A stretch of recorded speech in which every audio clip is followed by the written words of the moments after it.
நான் இந்த இன்னொருத்தருக்கு கீழே வேலைக்கு போறது மிகப்பெரிய தருத்திரம்னு சொல்லி ஒரு சத்சங்கத்துல பேசினேன். அது ஒரு ஷார்ட்ஸா ரீல்ஸா பல சேனல்ஸ்ல போட்டிருக்காங்க. அதுக்கு கீழே அத்தனை பேர் வந்து கம்ப சுத்திட்டு இருக்காங்க.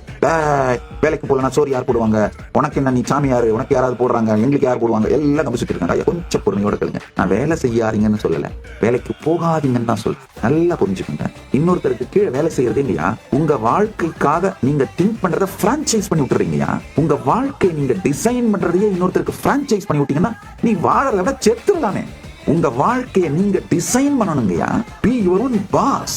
இப்ப என்ன, நான் வேலைக்கு போயிட்டு இருக்கேன் சாமி, சொந்தமா என் தொழில் தொடங்கி நானே ஒரு தலைவனா மாறுறதுக்கு கஷ்டம் சாமி. அப்ப என்ன பண்ண, 1 வருஷம் ப்ராஜெக்டா மாத்திக்கோங்க. ஒரு சுய தொழில் தொடங்குவேன், அதுல நல்ல என்னுடைய காலை ஊனிட்டு இந்த வருஷ கடைசிக்குள்ள என்னுடைய தலைவனாக நானே மாறிவிடுவேன். இதுல இன்னும் பல பேர் கேட்டாங்க, எல்லாருமே லீடர் ஆகணும், எல்லாருமே பாஸ் ஆகணும், யாரு தான் வேலை செய்வாங்க? அட லூசுங்களா, உலகத்துல இருக்க அத்தனை கோடி பேரும் நான் சொல்றதை கேட்கற அளவுக்கு புத்திசாலிங்க இல்லையா? கேட்கிற புத்திசாலிங்க லீடரா மாறுங்கப்பா, அவ்வளவுதான் யா.